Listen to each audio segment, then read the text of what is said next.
Afternoon. As we did last year with, it was last year with our Jumps Horses to Follow, we're going to have a quick look at our latest Horses to Follow book, which is obviously for the 2018 flat season. Me and Jamie are going to pick out a few horses that we think are probably some of the more likely types in there. A few of them have run. There's been some winners, some losers.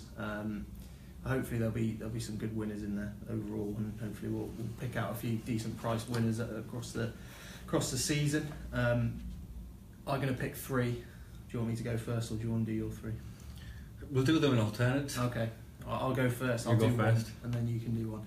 So the first one that I'm going to put up, which is the horse that in the book my mugshot is next to, is Aim of Artemis, who was sold for over 1 million guineas in the Ballymacole Stud Dispersal at the back end of 2017.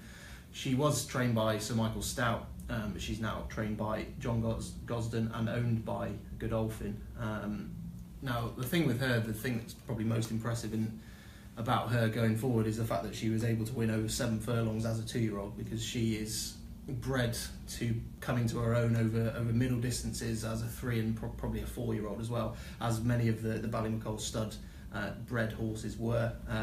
She's a half sister to Abingdon, who won over 1.5 miles as a 3-year-old at a listed level, and I think this horse could be better than that, given what she's shown already. The form of her race isn't anything eye-catching at all, but it's just the fact that she was able to do that at such a young age, and for a yard like Sir Michael Stout to obviously bring them along with the future very much in mind. So Aim of Artemis would be my first selection from our 50, one to keep an eye on this season. That Ballymacole Dispersal was heartache for us here as well, wasn't it? Because of the way that the bred and designed and set up, we could just go in and pick 4 or 5, knowing for sure that they were going to improve. So definitely. I think the bottom line is that this is in different colours, but it's very much the same MO, and that bloodline that has been built in throughout the generations hopefully will come to fruition with Aim of Artemis. Yeah, definitely. So my first one, my shortlisted 3, is Universal Command. Now obviously, when we're putting together this 50, it's based on our eyes rather than our ears. So it's all about what they've done on the track, trying to join significant dots.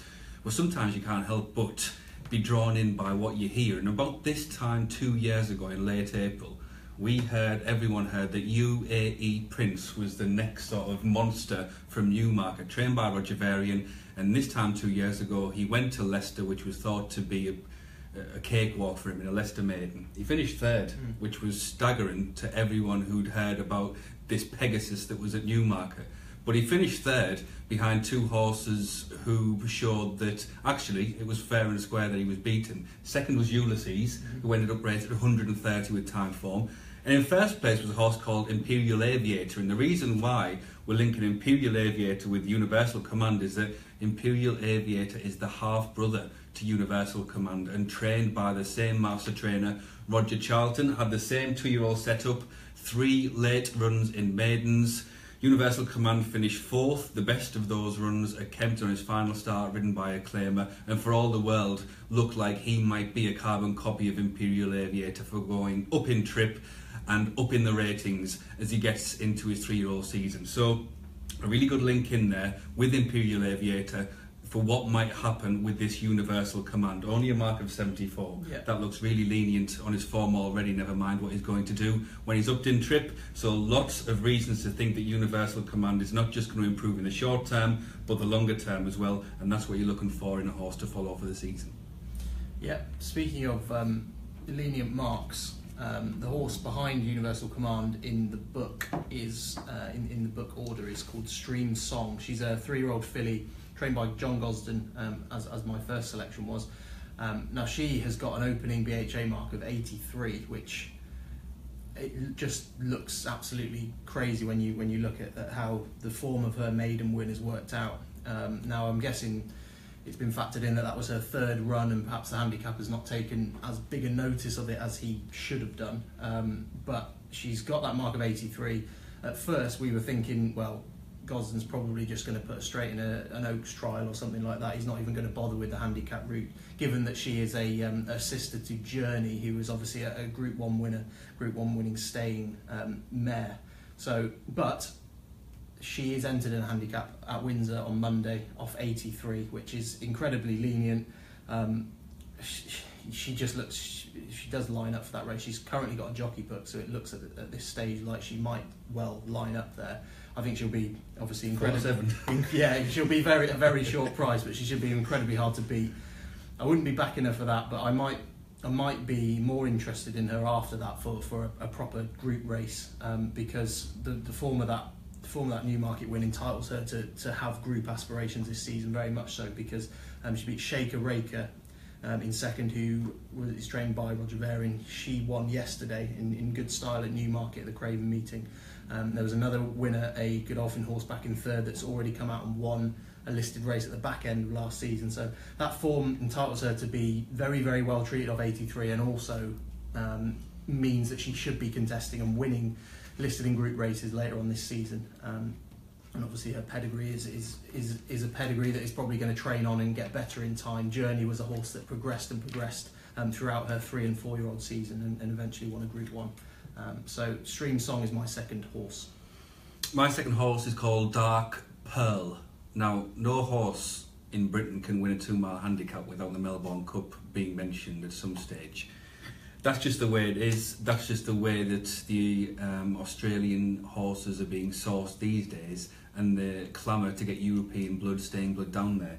And the reason I mention that is that this horse, Dark Pearl, is owned by an Australian consortium who essentially try and source the stamina in the bloodlines in Europe to take back down and try and win their big race, the Melbourne Cup. Not saying for a second that Dark Pearl is going to be appearing in the Melbourne Cup at the end of 2018, but he's certainly the sort of horse who, in time, over distance, in the fullness of his maturation, might well be on that Melbourne Cup trail. That's how promising his first season was. It compressed of just 3 months. That was his first phase of racing. Didn't come to the track at all as a 2-year-old, but in those 3 months he progressed with every single start, did really well in the context of the race, in his position to finish 7th in the Melrose over 1 mile and 3/4 at York on his final start as a 3-year-old. That was in August. He was roughed off then, thinking that, well, it is a 4-year-old, this horse is really going to come into his own. So he's a big boy, isn't he, Dark Pearl, yeah, as well? Yeah, he's got a lot about him physically. Yeah. So the more he strengthens, the more his stamina is drawn out, the more races he's going to win. So a really good horse to go on the attack with throughout this season. Really exciting where Dark Pearl might end up. And I think Ed Walker gave him one of his handicappers to follow as well in one of the sections of the book later on. So that bodes well, I guess, for Dark Pearl. My final horse is another filly, another 3-year-old filly, trained by Sir Michael Stout, called Voracious. Now, she's another horse that won a back-end maiden / minor event at the back end of last season, and is essentially a really eye-catching bit of form.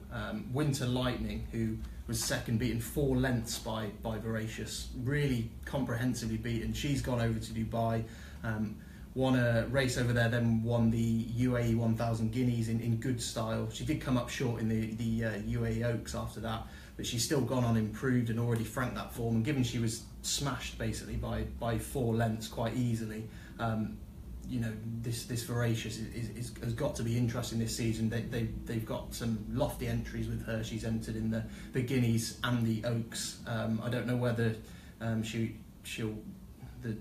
Guineas might come a bit soon for her, but certainly for her pedigrees entitles her to be going on up to 10 furlongs and the like, and just improving all the while. She's by Frankel, she's out of a pivotal mess. There's plenty of speed there, but she saw that 7 furlongs out really well.